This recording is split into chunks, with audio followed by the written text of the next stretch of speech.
Now, you may remember that a few weeks ago we did a video response was going around, which David Birdsall started, and everybody else had a go at and got involved. It was great fun. And then a couple of days ago I noticed that a guy that we all know, or if you don't know who he is, you should be subscribing to his channel, or at least watching his videos.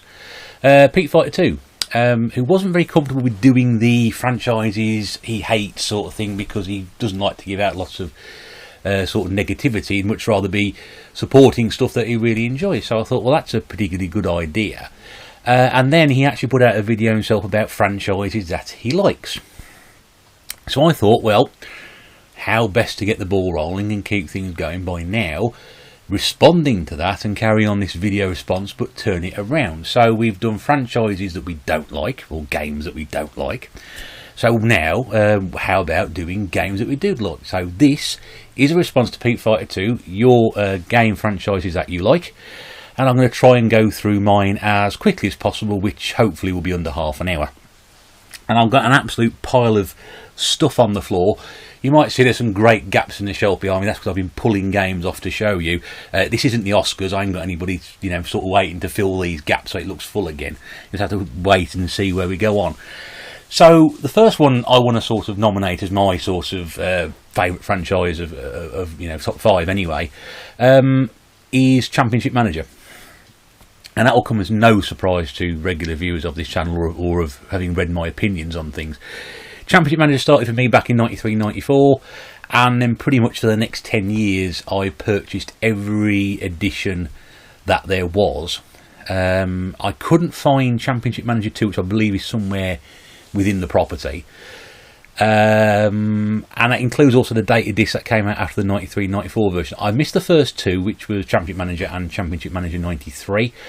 And then after that I bought everyone, including the limited run foreign versions that came out, foreign league versions that came out. I think in 96 they brought out Championship Manager Germany, Italy, France and Spain. And I know I bought the German edition because that was probably pretty much responsible for me basically missing my dissertation. Well, one of the reasons anyway at university. I spent far too much time playing that game.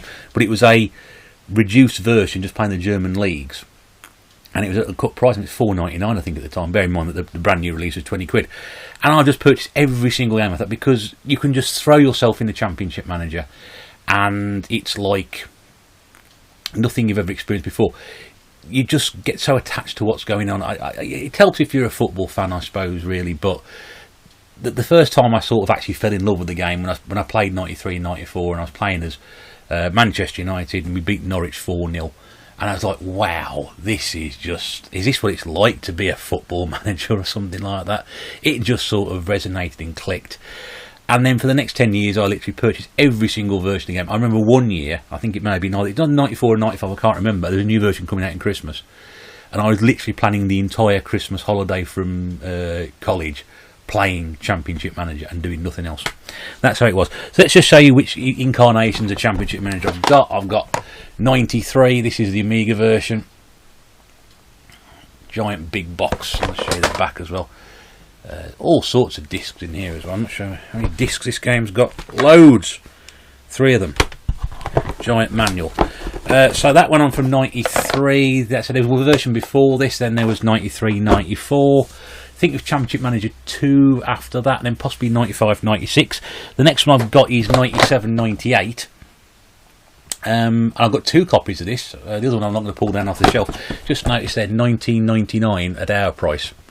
That was how long ago that was. And of course these games then had moved on from being 3.5-inch floppies. They were then, there we go. You can see there on the CD-ROM. Actually, it's got the original receipt in here. And I didn't buy that. Our price Northfield. No, that definitely wasn't me. So I've inherited this game from somewhere else, because that wasn't me who bought it. Thought it was me. And then there's various other versions of Championship Manager I've got. I mean, where do you want to go? Championship Manager 4, which was full of bugs. And most people really hated that when it came out. This is 03-04, which also had a few bugs in it. It was probably that was the last Championship Manager game, probably the last great Championship Manager game that came out under that franchise. This is the 0001 version. I'll on PC. Of course, none of these will work now unless you can really know what you're doing. I had a laptop which I'd managed to sort of run back onto Windows 98 and that stopped working now. They even came out on the Xbox, the original Xbox. Look, there's the 0102 version. And these were really good fun. There's an 0203 there as well. I remember playing that for a very long period of time. Just after I got the Xbox, it was brilliant, that. And then it all went horribly wrong. The people who made Championship Manager went off and worked for somebody else. And they brought out possibly the greatest football management game of all time, Football Manager 2005, which is the game I was still playing until about 12 months ago, until the laptop packed up. I purchased that for 99 pence from a charity shop recently anyway, you might not see that. But the people who made Championship Manager went off and worked for Sega and Sports Interactive, and the people who were left to do Championship Manager under the old label Eidos brought out Championship Manager 5, which was the most bug-ridden game I've ever seen. Killed the franchise stone dead, and then they brought out Championship Manager 2006, by which point the horse had already bolted. I don't think I've got 5. But I remember playing a demo of it, and it was so bad. I think I had 40 shots on goal in the game, and we didn't score once. That wasn't because I had a bad set of forwards. Anyway, so that's my first franchise I love. The franchise, of course, now is long gone. I haven't played any Football Manager games probably since 2006, because 2005 was the one that worked for me. So they just seem too complicated and too fiddly now. I'm much happier with the ball, basic, stripped down, less about running the club and more about doing the team stuff. So next franchise, that's my absolute favourite, one I absolutely love. And it started life as... I'm going to talk about ISS, International Superstar Soccer. So again, International Superstar Soccer 1998, the one with Fabrizio Ravanelli and Paul Ince on the front of it, which really sort of made me realise there were better games than FIFA around at the time. And it was just the fact you could do a through ball on it. You could press the triangle button on the PlayStation and you put a through ball through and you forward run onto it and you score goals quite often or not. And the bit that turned it for me to that franchise, which moved me away from FIFA to the point where I've hardly picked a FIFA game up since. Bear in mind, it's 21 years ago now. Was a ball I knocked over the top for my forward to run onto, and I noticed the goalkeeper had come out of his goal. And just by pressing the heading button, my forward leapt in the air, headed the ball over the goalkeeper and bounced in. And from that point on there, that was it. I was completely switched onto ISS. Goodbye FIFA. And I think, ISS, they didn't have the proper the rights to all the players' names. So you could edit your own players' names. You put your mates in. Great. It was great fun. So that sort of started from there. The ISS franchise sort of petered out into something called ISS 2, which came out on the GameCube, and it was terrible. And I bought that when it came out brand new. That's how hooked I was on that sort of thing. Just didn't have the same sort of thing to it. And I think from that point on there, that franchise then changed direction and sort of became Pro Evolution Soccer. So there's the PlayStation 1 version, Pro Evolution Soccer. And this was the game which sort of like really took all that before and took it to a new level. The whole Master Team thing, where you could just build a squad from a load of nobodies and then swap them out and sort of earn points by winning games and then bringing in better name players. I had an amazing squad of people. Roberto Carlos, Thierry Henry, David Beckham, Buffon in goal. It was just an absolute dream team of whoever you wanted, providing you built up enough points by beating the teams with the rubbish players. And okay, you get so thrilled by sneaking a 1-0 win over somebody with far, far better players than you were and got points for it. And the more good players you added, the better your team got, to the point where actually you were then right up there with the best of them. So that really, that PlayStation Day Pro Evolution Soccer really did sort of run that for me. And there have been so many variations of it. You've got his 4 and 5 on the Xbox. What else we got down here? Oh, we've got 3, 4 and 5 on the PlayStation 2. Now there's one with the old cleaner on the front. And you may have just seen those 2, 4 and 5. Yep. That's on the PlayStation 2. And they also bought out 2008 on PlayStation 2 as well. If you find 13 and 14 incidentally on PlayStation 2, they'd have for quite a bit of money now. I think 14, which I think was the last one that came out for PlayStation 2, CX selling about 40 quid at the moment. And then there were these which came out on the Wii. There's a hell of a lot of them. There's one with Michael Owen on the front with a Newcastle kit on. Providing he didn't injure himself putting the kit on and standing there. And there's one with Zlatan Ibrahimovic on it. And then you've got a young Messi and Torres 2010. And the great thing about these ones was they gave you a different sort of way of playing them. They used the nunchuck and the remote brilliantly. Same as sort of like adapted for Madden and games like that as well. Messi on the front of 11 and then old Ronaldo on the front of 12. So again, they just kept pulling this series out, and these ones that really sort of like grabbed me, these three here, 2009 on PlayStation 3, and then 2010. This was probably the one I first really sort of got back into it after a few years out of playing Pro Evolution. We played the Pro Evolution on the PlayStation, and then sort of fell out of it, but then PlayStation 3 was when I got back into it, and they were great games. They were great games, and there's 14 there as well. That's Pro Evolution 6 on the Xbox 360 as well. See how long this has been going around. And the latest one I've got, which I've not played a great deal of so far, is 2015 on the 360. But it's just a fabulous series. It feels so much more like football than FIFA does. I played FIFA 18, which is the newest game I've played, so I had it free with a PlayStation 4. And it's alright, but I don't quite feel the connection I've always done to Pro Evolution Soccer. It just seems to me, if you want to pick up something, pick up and play, that's the game you want. And I've got to be honest with you, FIFA has never come close to that. The early FIFA games were fun on the Mega Drive, but once they sort of got into the flashy graphics, the polygons of 96 and 97, it just sort of, the old sausage machine came and they started churning them out, and this is an argument people have had. So yeah, I love Pro Evolution Soccer, don't like FIFA, so Pro Evolution Soccer number 2. Now number 3 might be an interesting one that you may not have come across, suspect that I pick as a favourite franchise. And again, it's a franchise like like Championship Manager, which sort of was great for a period of time and then sort of just stopped. But there were some great games early on in it, and that is, minus the manual, Medal of Honor. Oh dear me. It says they've got a crack on the front, which is probably why I was so worried about holding that. Oh, I know why, that was holding the front cover in, wasn't it? Yeah, Medal of Honor, which when this came out on the PlayStation 1 just absolutely blew me away. The whole sort of setup to it, the introduction was using sort of footage from World War II, and the whole concept of actually going round and taking part in being undercover and sniping and doing all sorts of various missions and impersonating German officers. It was just absolutely fantastic. I'd not played much first-person shooter action up until then, but this really sort of inspired me, and I did actually sort of buy this pretty much soon, not this copy, but pretty much soon after it came out.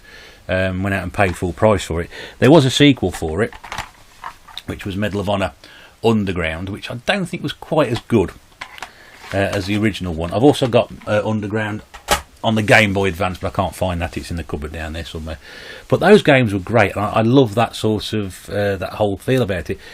And then I played Medal of Honor on Allied Assault on the PC. Spent a very interesting afternoon trying to get off one of the beaches on D-Day.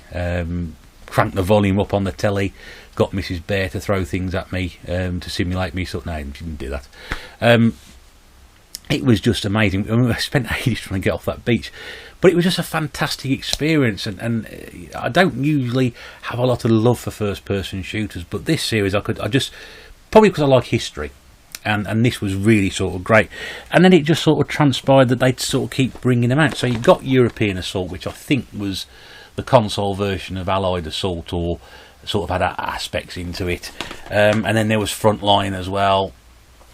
And there was Rising Sun, which wasn't as good. But it's sort of like threw you right at the start, straight into the attack on Pearl Harbor. Which, of course, if you know your history, is a very, very significant battle in World War II, in fact in world history. And then they European Assault on the Xbox, and then Frontline on the Xbox, and Rising Sun on the Xbox. Yeah, so they came out across all the different franchises.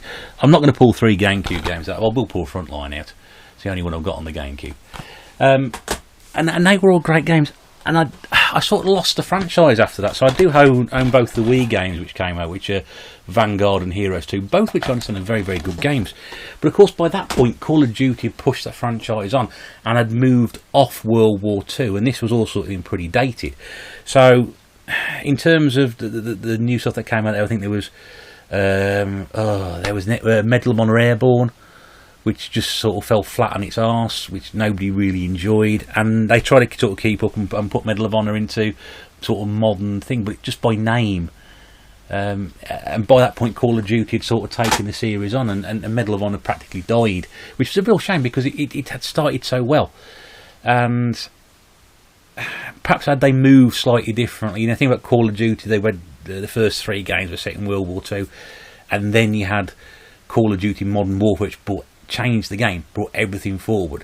So it was technically Call of Duty 4, Call of Duty Modern Warfare, people class it as 4, then there was Modern Warfare 2, then there was Modern Warfare 3, then it went back to World War II, but set in the Pacific, as opposed to sort of being set in Europe. And it just sort of, not Medal of Honor was done by that point. It's a real shame because there was such a good start with it. I'm pretty sure,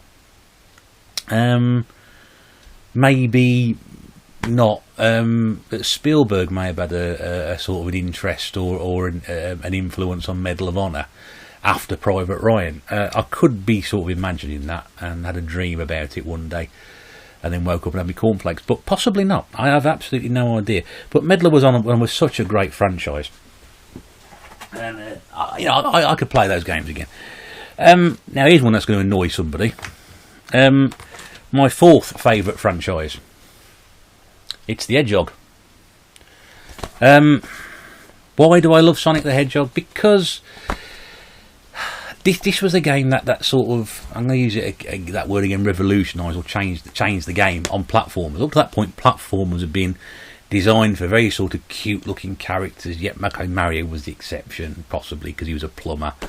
But generally it's a platforming game. It's some sort of squirrel or a badger or a duck collecting stuff. And then Sonic came along, was 10 times quicker, was less reliant on power-ups. Yes, okay, you had the invincibility, you had the one-hit block, you had the speed shoes. But I know some people did not like speed on it, but it just sort of changed how sedate platformers were. This had a bit of an edge to it. I remember seeing the trailer for Sonic 2. I had a video which a mate of mine had free with one of his Sega magazines, which had Sonic 2 in it, and it just absolutely blown away by the level design. I think it was the futuristic zone, or the one with the water on it that people don't like. And then Sonic 3 came along. Great games like this. And then I think when Sonic and Knuckles came out, you could plug Sonic 3 into it and have a completely different game. Again, I could be making that up. I'm pretty sure I saw that. I mean, I haven't got Knuckles, so I can't really tell you. I've got Knuckles, obviously, but I can't tell you on that one. And then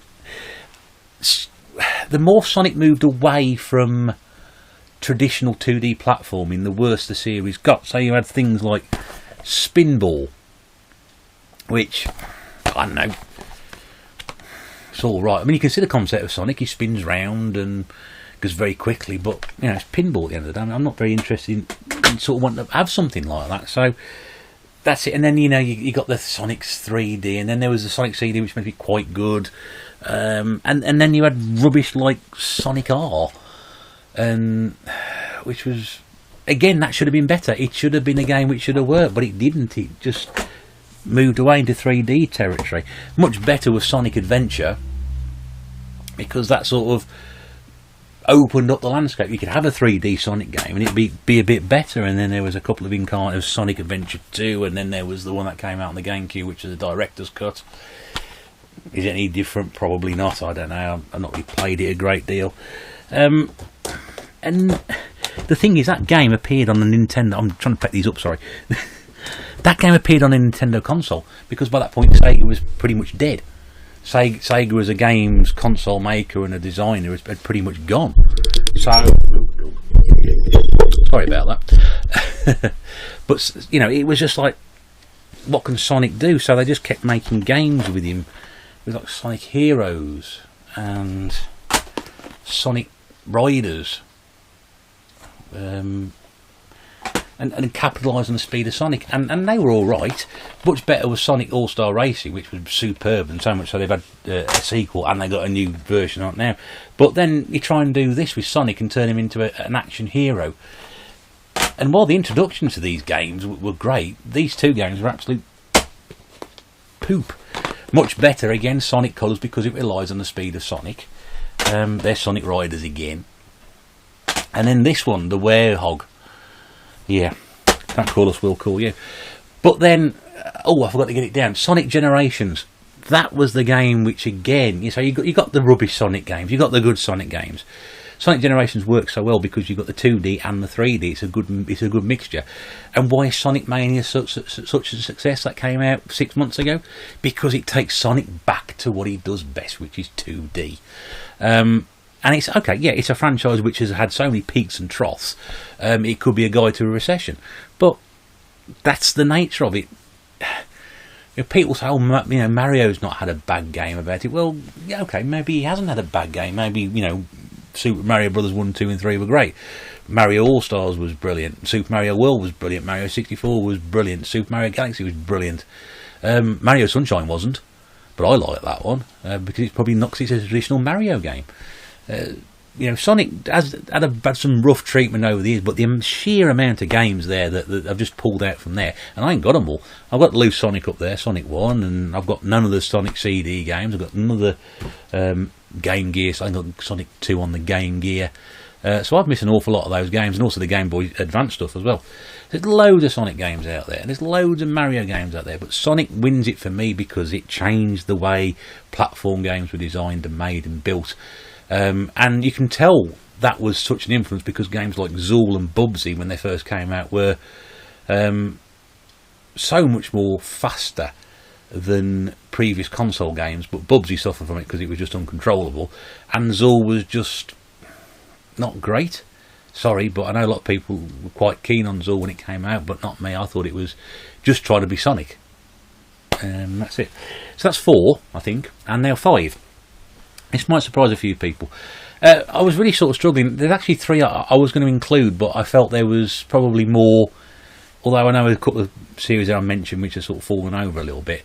One I was going to mention was Guitar Hero, but I really sort of struggled because I don't like the Warriors of Rock game at all. And I also think the individual titles I did, like Aerosmith and Metallica, they were alright, but Van Halen, Van Halen, seriously? Means nothing outside of the United States to anybody, apart from one song. So, no, I couldn't include that as much as I love Guitar Hero. And even the early games where the licensed music wasn't there. I just couldn't bring it in because there's just 2 or 3 games I really hate. And, yeah, I might hate Championship Manager 2006. I might not be overly keen on some of the Sonic games. But I just felt there were more in that limited run of series that I didn't like. And I've not played the live version either. So I can't really sort of say it's any good or not. Another one to include was Leaderboard Golf, which came out on the Commodore 64 back in the day. The reason I included that one is because there weren't enough games, and it's a very, very small series, only about 4 or 5 games at the very, very most.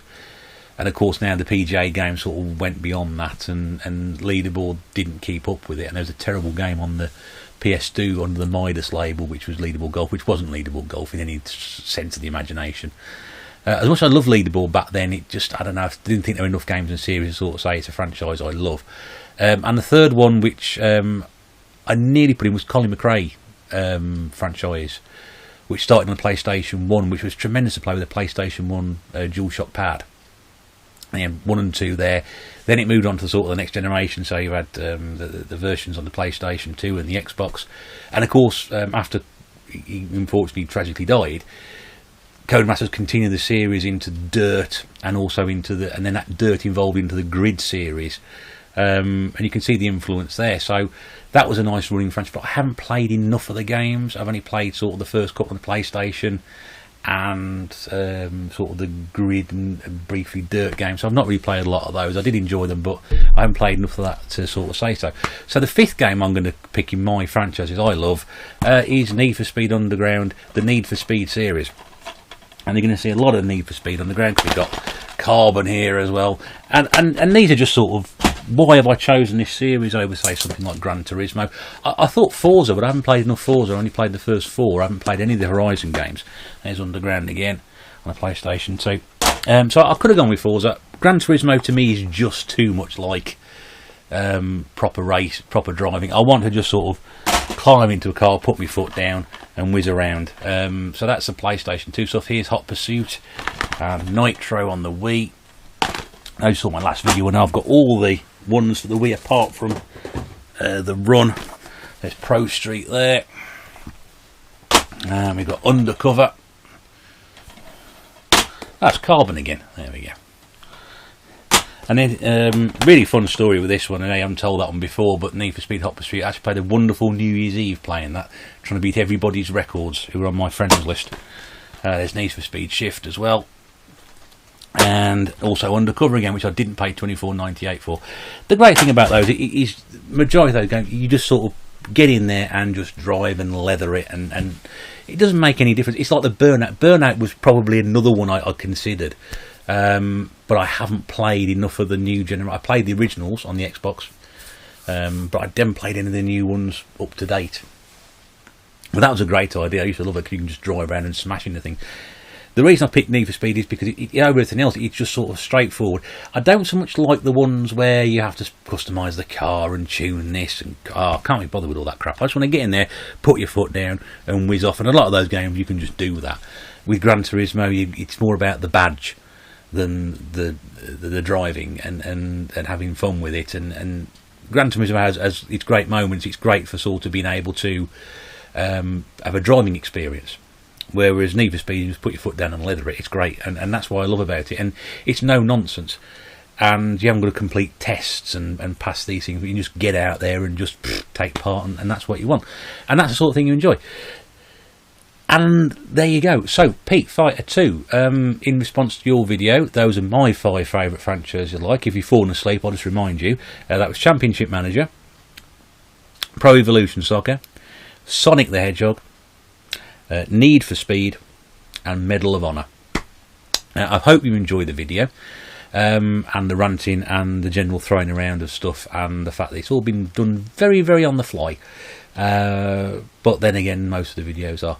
I hope you watch this video and have the thought to do your own, because it'll be great. Please obviously refer to Pete's video. He started this off. I want this to be sort of follow on from there. So respond to Pete. Also respond to myself and do your videos. I'd love to see what stuff that you really enjoy playing, franchises that you love. Doesn't have to be 5. It can, you can't think of 5. I know some of you didn't come up with 5 for the hate, the franchise you didn't like. So whatever you can turn up, 5 will be great. And if you can join in, that'll be fantastic. But once again, thank you very much indeed for watching. I hope you've enjoyed this video, and I'll see you again very, very soon. Bye for now.